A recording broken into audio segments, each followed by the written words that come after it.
Bismillah, alhamdulillah, wassalatu wassalamu ala rasulillah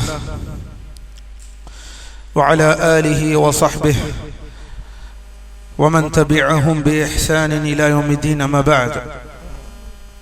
Assalamu alaikum wa rahmatullahi wa barakatuh. Alhamdulillah, Allahun அடியார்களே, பாரக்கல்லாஹு ஃபீக்கும். எந்த விஷயத்தையும் அல்லாஹ்வின் தூதரின் ஸல்லல்லாஹு அலைஹி வஸல்லம் வலியுரின் பால் நாம் அணுகாமல் இருந்தால் நிச்சயமாக சந்தேகங்களும் குழப்பங்களும் வரதான் செய்யும். அதுவும் இன்று ஈரானுடைய ஹமேனி என்ற அந்த நபர் கொல்லப்பட்டிருக்கிறார். இன்று அந்த செய்தி மக்களுக்கு வந்தவுடன் சில சமூக வலைதளங்களில் நாம் பார்க்கிறோம், அவர்களை புகழ்ந்து, அவரை புகழ்ந்து, அவர் ஆட்சியை புகழ்ந்து, மற்ற முஸ்லிம் ஆட்சியாளர்களை, மற்ற முஸ்லிம் ஆட்சியரை இழிவாக பேசி, அசிங்கமாக பேசி, மேலும் அவர்கள் எல்லாம் அமெரிக்கர்களின் கைக்கூலி, இஸ்ரேலர்களின் கைக்கூலி என்ற இப்படிப்பட்ட பொறுப்பற்ற ஹவாரிஜ் தனத்தின் இஹ்வானிச சிந்தனையுடன் பேசக்கூடிய இந்த பேச்சுகள் உலா வருவதை நாம் கண்கூடாக பார்த்தோம். அல்லாஹ்வின் அடியார்களே, மறுபடியும் சொல்கிறோம், பாடத்தோடு பிணைந்திருக்கிறது நம்முடைய இந்த தலைப்பு. நம்மை சுற்றி என்ன நடந்து கொண்டிருக்கிறது என்பதை சற்று சிந்தித்து பாருங்கள். முதலில் எந்த ஒரு எதிரியும் சண்டை போட்டுக் கொண்டால் ஒரு எதிரியின் பால் நிற்கக்கூடிய அந்த நிலைப்பாடு முஸ்லிம்களுக்கு என்றுமே இருந்ததில்லை. முஸ்லிம்கள் எப்போதும், உலக முஸ்லிம்கள் எப்போதும் சத்தியம் எங்கிருக்கிறதோ சத்தியத்தின் பால் நிற்கக்கூடிய அந்த கட்டளைக்கு தான் நாம் அடிபணிந்திருக்கிறோம். அல்லாஹ் அவ்வாறு தான் நமக்கு கட்டளையிட்டுள்ளான். அல்லாஹ்வின் தூதரும் ஸல்லல்லாஹு அலைஹி வஸல்லம் அவர்களும் இவ்வாறு தான் கட்டளையிட்டுள்ளார்கள். வரலாறை தெரியாமல், இஸ்லாமிய வரலாறுகளை படிக்காமல், குறைந்தபட்ச 50-70 வருடத்தில் என்ன நடந்தது, ராஃபிதாக்களின் பங்கு என்ன, அதுவும் முக்கியமாக இந்த ஹமேனியுடைய இந்த பங்கு என்ன என்பதையெல்லாம் எதையுமே தெரியாமல் பொறுப்பற்ற பேச்சுகளிலிருந்து, அதுவும் மார்க்கத்தை படித்திருக்கிறோம் என்று மக்களுக்கு முன்னால் காட்டிக்கொள்ளக்கூடியவர்கள் பொறுப்பற்ற பேச்சுகளிலிருந்து விலகி இருப்பதை, அல்லது மக்களை தேவையில்லாத விஷயங்களின்பால் மக்களை ஆர்வம் ஊட்டுவதோ அல்லது அவர்களின் வழிகேடின்பால் அவர்கள் அழைப்பது என்று அல்லாஹை அஞ்சிக் கொள்ள வேண்டும். அல்லாஹின் அடியார்களே, ஏதோ என்று உலக முஸ்லிம்கள் எல்லோரும் இந்த ஹமேனிக்கு நாம் பாதுகாப்பாக, நாம் அரணாக நிற்க வேண்டும், அவரை ஆதரவாக நாம் பார்க்க வேண்டும், அவரை ஒரு முஃமினாக பார்க்க வேண்டும். அவர் ஒரு வல்லவர், அவர் ஒரு நல்லவர், அவர் எல்லாத்தையும் செய்தவர், அவர் முஸ்லிம்களுக்காக அரணாக நின்றார் என்ற பொய் பிரச்சாரத்தை மக்களுக்கு மத்தியில் காட்ட முயற்சி செய்கிறார்கள். அல்லாஹ்வே அறிந்தவனாக இருக்கிறான் இதனின் பின்னால் உள்ள உண்மைத்தன்மை என்னவென்று. அல்லாஹை அஞ்சிக் கொள்ள வேண்டும். அல்லாஹ்வின் அடியார்களே, ஈரானுடைய பங்களிப்பு சாதாரண விஷயம் அல்ல. இன்று சிரியா, ஈராக் மற்றும் முஸ்லிம் நாடுகள், அந்த மக்கள் தெளிவாக தெரிந்து வைத்திருக்கிறார்கள் ஈரான் எப்பேற்பட்ட ஒரு நாசக்கார ஒரு கும்பல், ஈரானை ஆட்சி செய்பவர்கள் எப்பேற்பட்ட ஒரு நாசக்கார கும்பல்கள், எவ்வாறு சுன்னி முஸ்லிம்களை கொன்று குவித்தார்கள், அதிலும் இந்த ஹமேனி என்பவர் எவ்வளவு மோசமான ஒரு விஷயங்களை செய்தார். அப்பாவி முஸ்லிம்களுக்கு எதிராக, சுன்னி முஸ்லிம்களுக்கு எதிராக, அதுவும் முக்கியமாக சிரியாவில், ஈராக்கில், எல்லா இடங்களிலும் வரலாறு தெளிவாக பேசுகிறது. அடிப்படையாக சத்தியத்தின் அடிப்படையில் செய்திகளை பார்ப்பவனுக்கு கூட தெரியும், ஈரானின் பங்களிப்பு சாதாரண பங்களிப்பு அல்ல. இந்த தீவிரவாதத்திற்கும் ஏன் அவர்களுடைய பங்களிப்பு யமன் நாட்டை வரும் வந்து அடைந்தது. யமனின் ஹூசிக்கு முதற்கொண்டு அனைத்து ஆயுதங்களையும் கொடுத்து அங்கு சுன்னி முஸ்லிம்கள் கொன்று குவிக்கப்பட்டார்கள். நம்முடைய யமன் நாட்டிலும் எல்லா நாடுகளிலும் இவர்கள் கை வைக்காத பிரச்சனையே இல்லை. இவர்கள் வந்தால் ஷைத்தான் வந்தது போல், இவர்கள் உள்ளே சென்றால் மக்களை கொன்று குவிப்பதில், மிக முக்கியமாக ஈராக்கிலும் சரி ஷியா ஆட்சி அமைய வேண்டும் என்பதற்காக சுன்னி முஸ்லிம்களை கொன்று குவித்ததும் இவர்கள்தான். அல்லாஹ்வின் அடியார்களே, அல்லாஹை அஞ்சிக் கொள்ளுங்கள். வரலாறு தெரியாமல், சத்தியத்தை புரிந்து கொள்ள முடியாமல், இவ்வாறு மார்க்கம் நமக்கு என்ன சொல்கிறது என்றதை எதையுமே அறியாமல் அப்பாவி மக்களை யூடியூபிலே வந்து அவர்களை நாம் பார்த்தோமா? அவர்கள் அவ்வாறு இருந்தார்கள். மற்ற ஆட்சியாளர்கள் எல்லாம் கோழைகள், அவர்கள் எல்லாம் அமெரிக்காவிற்கு அடிபணிந்து விட்டார்கள். என்ன ஆதாரம் இருக்கிறது? எந்த அடிப்படையில் பேசுகிறோம்? ஆட்சியாளர்களை பேசுவது ஹராம், ஆட்சியாளரை விமர்சிப்பது கூடாது என்பதை மார்க்கம் தெளிவாக உணர்த்துகிறது. இந்த அடிப்படையை கூட மறந்தவர்களாக இருக்கிறார்கள் இன்று யூடியூபிலே வந்து பேசக்கூடியவர்கள்.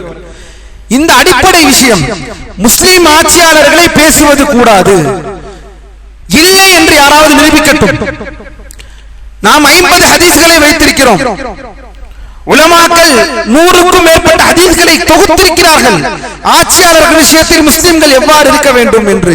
நேற்று வரை சஹாபாக்களுடைய வாழ்க்கை வரலாற்றில் மர்வான் பின் ஹக்கமுடைய விஷயத்தில், அப்துல் மலிக் பின் மர்வானுடைய விஷயத்தில் நாம் எவ்வாறு நடந்து கொள்ள வேண்டும் என்பதை எல்லாம் சஹாபாக்கள் காட்டி தந்தார்கள். அனைத்து சஹாபாக்களும் எந்த நிலைப்பாட்டில் இருந்தார்கள். ஆனால் நாம் நேற்று ஒரு வகுப்பிலே பார்த்தோம், ஆயுதம் இறங்கி சண்டை போடக்கூடிய ஒரு ஹாரிஜியை விட, கிளர்ச்சியாளனை விட வீட்டில் அமர்ந்து கொண்டு மக்களுக்கு மத்தியில் கிளர்ச்சி எண்ணத்தை தூண்டுபவன் மிகவும் மோசமானவன். அதுதான் இன்று நடந்து கொண்டிருக்கிறது. உண்மையை அறியாமல் அல்லாஹ்வுடைய மார்க்கத்தை பற்றி, முஸ்லிம்களுடைய விஷயத்தை பற்றி அல்லது அரசியல் சார்ந்த விஷயங்களை பற்றி பேசுவதிலிருந்து நம் யாராக இருந்தாலும் பொறுப்புணர்ச்சியோடு நடந்து கொள்ள வேண்டும். அல்லாஹ்வின் அடியார்களே, இதை அங்க இருக்கக்கூடிய முஸ்லிம்கள் கூட ஏற்றுக்கொள்ள மாட்டார்கள். ஹமீனியை நல்லவராகவும் அவர் ஒரு பெரிய ஒரு சித்தரிக்கக்கூடியவர் உடனே கேட்பார்கள், அவர் அமெரிக்காவை எதிர்த்தார் அல்லவா, அவர் இஸ்ரேலை எதிர்த்தார் அல்லவா. அல்லாஹ்வின் அடியார்களே, இஸ்ரேல் ஒரு நாசக்காரன், அநியாயக்காரன் என்பதில் யார் இங்கு மாறுபடுகிறார்கள்? எந்த முஸ்லிம் நாடு மாறுபட்டது? எந்த நாட்டில் இருக்கக்கூடியவர்கள் இதை சொன்னார்கள்? அதுவும் முக்கியமாக சவுதியை வந்து பேசிவிடும் என்றால் வந்து பேசிவிடுவார்கள். அல்லாஹ்வை அஞ்சு கொள்ளுங்கள் அல்லாஹ்வின் அடியார்களே. இதை ஏன் இன்னும் பெரிய பிரச்சனையாக, பெரிய விஷயமாக அறிய முடியவில்லை என்றால் மார்க்கம் என்ன சொல்கிறது என்பதை நாம் திரும்பி பார்க்க வேண்டும். கோழைகள் என்றும் அவர்கள் அப்படி இவர்கள் அப்படி வரலாறு சொல்கிறது. என்னென்ன குற்றங்கள் எல்லாம் செய்திருக்கிறார்கள். முஸ்லிம்கள் கொன்று குவிக்கப்பட்டதற்கு யார் காரணம்? சிரியாவில் பஷாரின் ஆட்சி நிலை இத்துணை காலம் அவ்வளவு அரக்க ஆட்சியை கொடுத்த அந்த பஷார், அவனுடைய அந்த ஆட்சி தொடர்ந்து இத்துணை காலங்கள் அவன் நிலை நின்றதற்கு யார் காரணம்? நாம் எல்லாம் முஸ்லிம்களுக்காக துவா செய்தோமே, அவனுடைய ஆட்சி நிலை நின்றதற்கு காரணம் யார்? இதெல்லாம் எதையுமே பார்க்காமல் அவரை முஃமினை போலவும், எது ஆயிஷா ரலியல்லாஹு அன்ஹாவை விபச்சாரி என்று சொல்பவன், விபச்சாரி என்ற அடிப்படையில் கட்டமைக்கப்பட்டவர்கள் உங்களுக்கு தியாகிகளா? அல்லாஹ்வின் அடியார்கள் நடுநிலையாக இருங்கள். சத்தியம் என்னவென்பதை உலமாக்கள் இதில் என்ன முடிவெடுக்கிறார் என்பதை பாருங்கள். சத்தியத்தை படித்த உலமாக்களுக்கு பின்னால் இல்லங்கள். ஒவ்வொரு தனிப்படித்தப்பட்ட மனிதனின் கடமை அல்ல. எல்லாவற்றுக்கும் நான் குரல் கொடுக்க வேண்டும், எல்லாவற்றுக்கும் நான் பேசிட வேண்டும். என்னிடம் இந்த கேள்வியை யாரும் கேட்கவில்லை என்றால் நான் இதை பேசவே போவதில்லை. எல்லோரும் நான் ஒரு விஷயத்தை, இதை நான் கூட்டை நான் பேசிவிட வேண்டும் என்று நினைக்க வேண்டாம். அல்லாஹ்வின் அடியார்களே, தேவையில்லாத இந்த விஷயங்கள். ஒரு காணொளி வருகிறது. இந்த அரபு ஆட்சியாளர்கள் அமெரிக்காவிற்கு இடம் கொடுத்து விட்டார்கள். அமெரிக்காவுடைய அவர்களுடைய ஆர்மி பேஸை கட்டுவதற்கு இவர்கள் இடம் கொடுத்து விட்டார்கள். இவர்கள் இடம் கொடுத்து விட்டு இவர்கள் காலை நக்கினார்கள். என்ன பேச்சு இதெல்லாம்? இஸ்ரேலின் காலை நக்கினார்கள், இஸ்ரேலின் காலை நக்கினார்கள். நீங்க இதெல்லாம் யாருடைய பேச்சு? இதெல்லாம் எப்படிப்பட்ட பேச்சு? பொதுவெளியில் பேசக்கூடிய பேச்சா இதெல்லாம்? இதெல்லாம் கிளர்ச்சியாளர்களும் இஸ்வானிச சிந்தனையும், இதெல்லாம் ஹவாரிஜ் கொள்கை உள்ளவர்களுடைய பேச்சு. இது அனைத்தும் காலை நக்கினார்கள். அமெரிக்காவுடைய பேஸை வைத்ததற்கு அனுமதி கொடுத்தார்கள். அந்த வரலாறு என்ன என்பது உங்களுக்கு தெரியுமா? வளைகுடா போருடைய வரலாறு தெரியுமா? வளைகுடா போர் எதனால் நடந்தது என்று தெரியுமா? சத்தாம் ஹுசைன் என்ன செய்தார் என்பது தெரியுமா? சத்தாம் எதனால் குவைத்தை ஆக்கிரமிக்க வந்தார் என்பது தெரியுமா? அமைதியும் அன்பும் அமைதியும் பாசமும் சத்தியமும் கொள்கையும் திரண்டு இருந்தக்கூடிய அந்த நாடுகளில் குவைத்தாக இருக்கட்டும், சவுதி அரேபியாக இருக்கட்டும், நம் இந்தியர்கள் கோடான கோடி பேர் அங்கு அமைதியான முறையில் வேலை செய்து அமைதி காத்திருக்கக்கூடிய நேரத்தில் மக்கள் எல்லோரும் மக்களுடைய பாதுகாப்பு அனைத்தும் கேள்விக்குறியாவது என்ற அடிப்படையில் தங்களுக்கு ஏந்தக்கூடிய ஆயுதம் இல்லாமல் இருப்பதினால், தங்களை தற்காத்துக் கொள்வதற்கான சரியான ஆயுதம் இல்லாமல் இருப்பதினால், அதுவும் பாத்திச கொள்கை, ஈராக்கில் அந்த காலத்தில் ஆட்சி செய்த இந்த விஷயம் பாத்திச கொள்கையை உள்ளவுடையவர்கள். அந்த பாத்திசவுடைய கொள்கையில் உள்ளவர்கள் முஸ்லிம் நாடுகளை ஆக்கிரமிக்க வருகிறார்கள், கொள்கை ரீதியாக முஸ்லிம் நாடுகளை ஆக்கிரமிக்க வருகிறார்கள். அந்த நாட்டில் நாம் ஏற்கனவே பார்த்தோம், ஆட்சி அதிகாரம் என்பது பிரிந்து பிரிந்து இருந்தால் அதற்கு அவரவர்கள் ஆட்சியாளர் கட்டுப்படுவது கடமை. அதை தான் நாம் பார்த்தோம். சிற்றரசர்கள் ஹிலாபத் என்ற விஷயம் பிரிந்திருந்தால் அதை ஏற்றுக்கொள்ள வேண்டும் என்பது கடமை. அப்படி இன்னொரு ஆட்சியாளர் இருக்க ஒரு நாட்டில் அந்த ஆட்சியாளரை சொல்லாமல் கொள்ளாமல் அநியாயமாக உள்ளே வந்து எண்ணெய் கிடங்குகளை ஆக்கிரமித்து எல்லா விஷயம் செய்யும் பொழுது சிக்கி தவிக்கக்கூடிய அந்த நேரத்தில் மார்க்க உலமாக்கள் முடிவெடுக்கிறார்கள். யார்? பெரும் பெரும் இமாம்கள் தங்களை காத்துக் கொள்ளவும், தங்கள் நாடுகளை காத்துக் கொள்ளவும், தங்களுடைய அடிப்படை வசதிகளை காத்துக் கொள்வதற்காக போதுமான ஆயுதம் இல்லாததற்காக அமெரிக்கர்களிடம் இருந்து அமெரிக்கர்களிடமிருந்து உதவியை வாங்கிக் கொள்வதற்கு அனுமதி உள்ளது. இது எந்த அடிப்படையில்? நம்மை எதிரிகளிலிருந்து பாதுகாப்பதற்காக. எதிர்கொள்கை உடையவர்களோ மற்றவர்கள் நம்மை ஆட்சி செய்வதற்கு கூடாது. இங்க ஏற்கனவே வலில்லாஹ் சீரப்பட ஒரு ஆட்சி நடைபெற்றுக் கொண்டிருக்கிறது. அவர்களை எதிர்ப்பதற்கு நம்மிடம் போதிய ஆயுதம் இல்லாததினால் நம்முடைய மக்களின் பாதுகாப்பை கருதி ஷியாக்கள் இந்த நாட்டிற்கு வந்துவிடக் கூடாது என்ற அந்த தெளிவை ஏற்படுத்தி உலமாக்களின் ஃபத்வா, இப்னு பாஸ், இப்னு உஸைமீன் போன்ற மாபெரும் இமாம்கள் ஐம்மாக்கள் கொடுத்த இந்த ஃபத்வா அனுமதி, தேவைக்கேற்ப அனுமதி. அவர்கள் நாட்டிற்குள் வரமாட்டார்கள். எந்த அமெரிக்கா பேஸை வைத்து நீங்கள் அமெரிக்கர்கள் ஆட்சி செய்ததை நீங்கள் பார்த்தீர்கள்? அந்த அமெரிக்கா பேஸ் என்பது படகுகளையும் கப்பல்களையும் வானூர்திகளும் நிறுத்துவதற்கும் நிறுவுவதற்கும் தேவையான இடத்தில் பரவுவதற்குமாகத்தான் அனுமதி கொடுக்கப்பட்டது. இன்று வரை அதுதான் நடந்து கொண்டிருக்கிறது. ஏதோ அவர்களுக்கு கட்டுப்பட்டு விட்டார்கள், அவர்கள் கழிந்து விட்டார்கள், ஒட்டுமொத்தமாக நாட்டை தூக்கி கொடுத்து விட்டார்கள். அல்லாஹ்வின் அடியார்களே, அநியாயமாக பேச வேண்டாம். இந்த ஹவாரிஜ் கொள்கையிலிருந்து அழைப்பாளர்கள் சொல்லிக் கொள்பவர்கள் அல்லாஹ்வை அஞ்சிக் கொள்ள வேண்டும். இது சரியான போக்கல்ல. இது ஒரு சத்தியத்தை ஒரு முஸ்லிமாக அழைப்பாளருக்கு அழகல்ல. அப்பாவி மக்களை எமோஷன்ஸின் பால் விளையாடுவது. அல்லாஹ்வின் அடியார், யார் வேண்டாலும் எமோஷனாக பேச முடியும், யார் வேண்டாலும் கோபத்தை கிளப்பும்படி பேச முடியும். கொள்கை என்ற ஒரு அடிப்படை இருக்கிறது என்பதை மறந்துவிட வேண்டாம். கொள்கையின் பால் கட்டப்பட்ட விஷயம் என்பதை நாம் மறந்துவிட வேண்டாம். இங்கு யாரையும் நாம் ஏற்கவில்லை. இங்கு இஸ்ரேல் என்பவன் அநியாயக்கர் என்பது தெரிந்த ஒரு விஷயம். நீங்கள் கமேனியை இப்ப எதிர்க்கிறீர்களா அப்படின்னா நீங்கள் இஸ்ரேலை ஆதரிக்கிறீர்களா? லா ஹவ்ல வலா குவத்த. ஒரு முஸ்லிம் இஸ்ரேலை ஆதரிப்பானா? ஒரு முஸ்லிம் இஸ்ரேலை ஆதரிப்பானா? யஹூதுகளை ஆதரிப்பானா? இது என்ன அநியாயம்? மார்க்கம் என்ன சொல்கிறது சொன்னா, இல்லை, ஒன்று இப்படி ஒன்று அப்படி. அப்படி என்றால் பெரும்பாலான உலமாக்கள், பெரும்பாலான மக்கள் எல்லோரும் அவரவர்களுடைய ஆட்சியாளர் உலமாக்கள் கீழ் அமைதியாக இருக்கிறார்களே. இப்படிப்பட்ட பேச்சுக்களை எல்லாம் வளைகுடா நாட்டில், முஸ்லிம்கள் நாட்டில், அரபு நாட்டில் வாழ்ந்து கொண்டிருக்கிற முஸ்லிம்கள் கூட ஏற்றுக்கொள்ள மாட்டார்கள். ஒவ்வொரு முஸ்லிம்களின் உரிமையும் பாதுகாப்பதற்காக அத்துணை விஷயங்களை செய்து கொண்டிருக்கிறார்கள். 2 நாட்களாக தூக்கமில்லை. தராவி தொழுகை தடை செய்யப்பட்டுள்ளது. தராவி தொழுகைக்கு போகாமல் மக்களின் பாதுகாப்பு முன்னுரிமை கொடுக்கப்பட்டுள்ளது. பல விஷயங்கள் ஏறிக்கொண்டிருக்கிறது. இந்த நேரத்தில் ஆட்சியாளர்களை ஏசி பேசி ஷூ நக்கி அந்த நக்கி காலை நக்குகிறார்கள் இந்த அரபுகள். இது என்ன பேச்சு? இதெல்லாம் இது என்ன பேச்சு? இதற்கு பேர் வீரம் என்று நினைக்கிறீர்களா? இதற்கு மேல் சத்தியத்தை சொல்கிறேன் நினைக்கிறீர்களா? அப்படி இருப்பவர்களா தங்கள் நாட்டு மக்களை இந்தியர்கள், அரபுகள் என்று பார்க்காமல் எல்லோரையும், நம் முஸ்லிம்கள் அவ்வளவு பேர், நம்முடைய தந்தைமார்கள், தாய்மார்கள் எல்லோரும் அங்கு நின்று வேலை செய்து கொண்டிருக்கிறார்களே.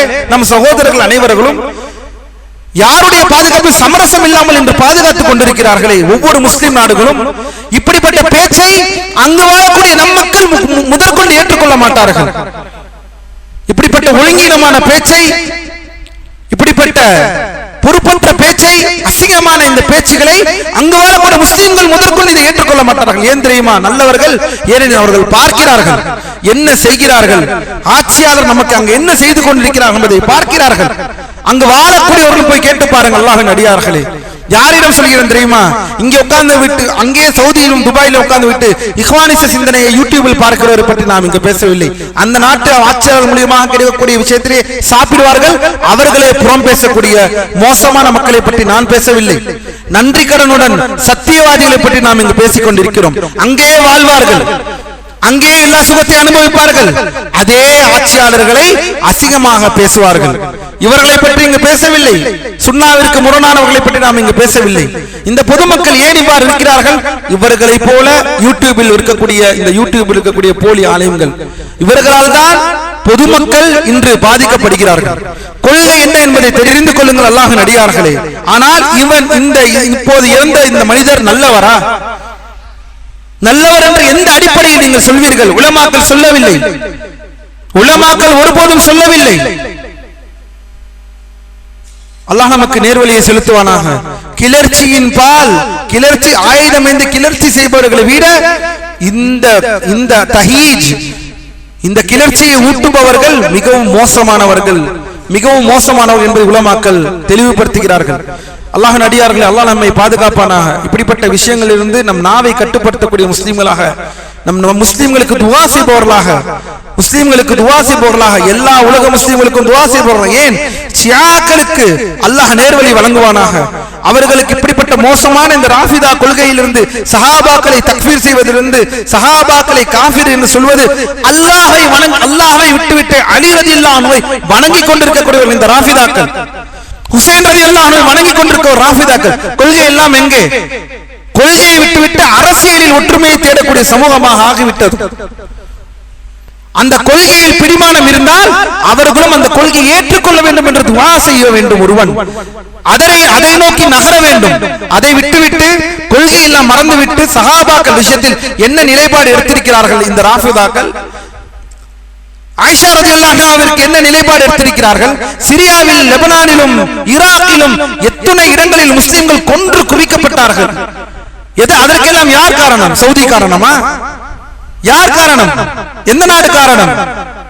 இந்த ஈரான் என்ற ஒரு நாடு மட்டும்தான்.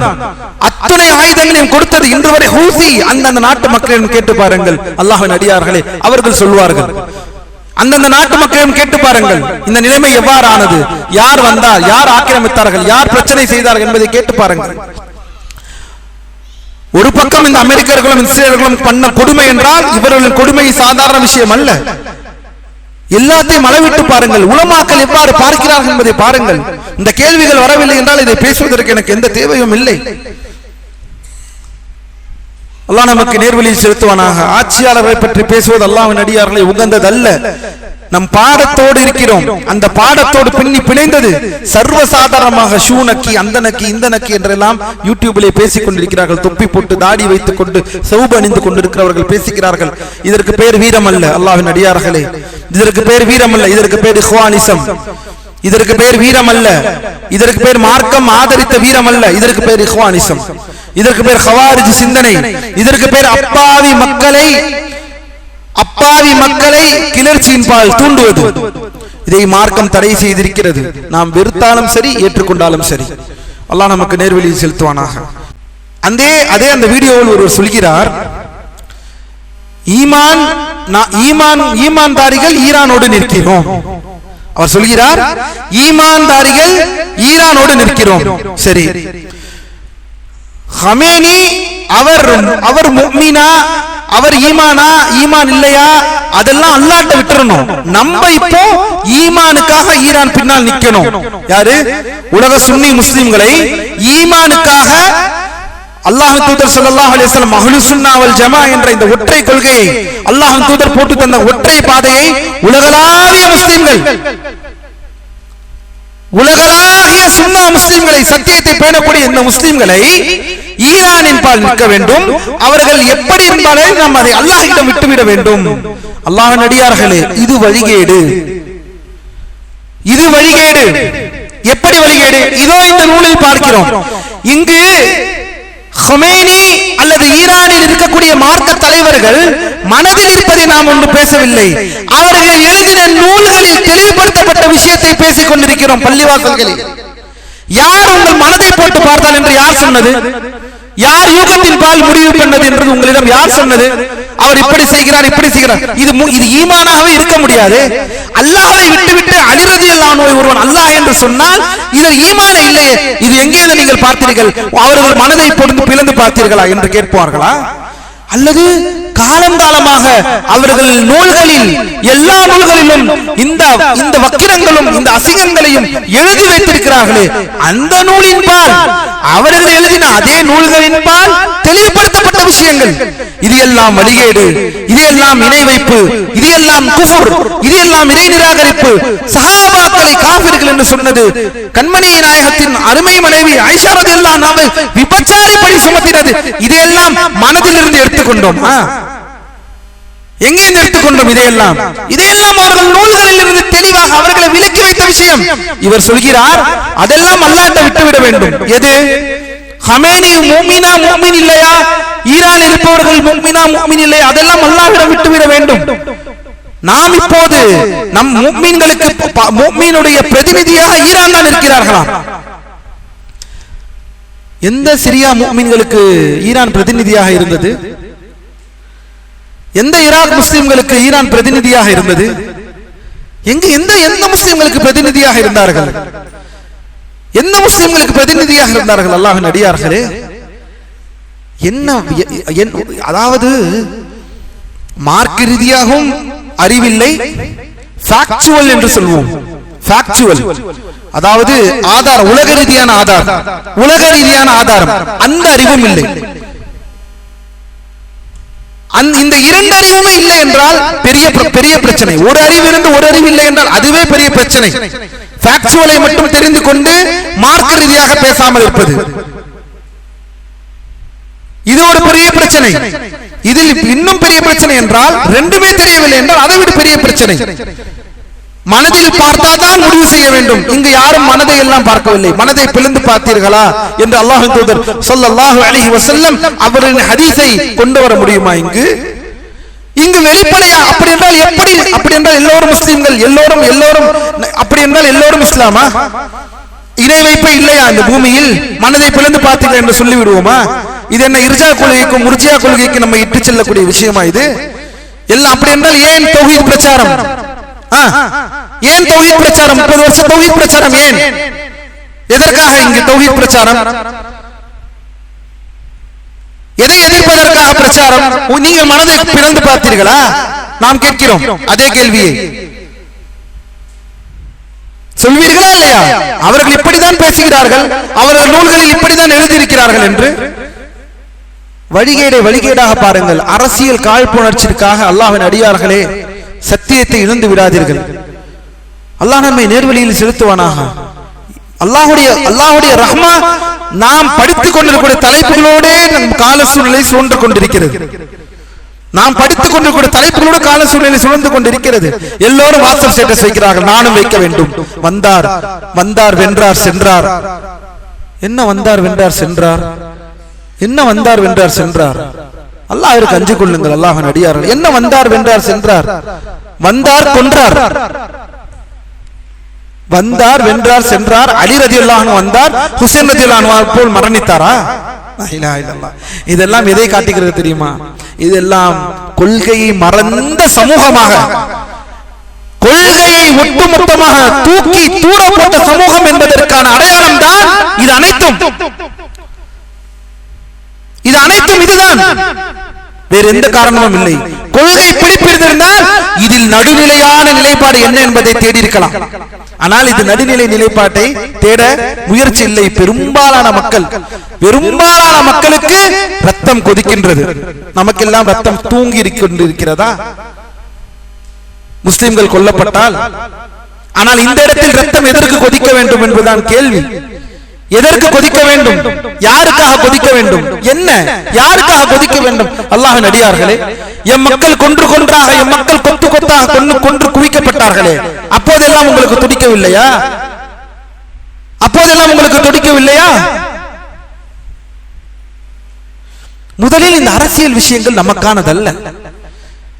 எல்லோரும் அரசியலை, இந்த நாட்டில் நாம் இருப்பதினால் எல்லாவற்றையும் பேசுகிறோம், அவனை பேசுகிறோம், இவரை பேசுகிறோம் என்பதனால் எல்லாவற்றையும் எடுத்து பேச வேண்டியது. முதலில் இந்த அரசியல் நமக்கானதல்ல. சத்தியத்தில் இருக்கக்கூடிய உலமாக்கள் இருக்கக்கூடிய அவர்களுக்கு பின்னால் இருக்க வேண்டிய விஷயங்கள் இது அனைத்தும். அவர்களே இங்கு தறிக்கட்டு இருப்பதினால தானே இங்கு பிரச்சனை. அதுதானே நியாயம்தான். ஒரு கேட்கிறார், உஸ்தாத் நீங்க சொல்வதற்கு முரணாக இங்கே ஒருத்தர் உங்கள் தந்தை வயசு இருக்கிறது அவருக்கு, அவர் இப்படி எல்லாம் பேசிக் கொண்டிருக்கிறார் என்னிடம் காட்டுகிறார். நியாயம் தானே? ஒரு பப்பாவி மக்கள் கேட்பதில் என்ன நியாயம், என்ன தவறு இருக்கிறது? நான் அவரை எடுக்கவா உங்களிடம் எடுக்கவா?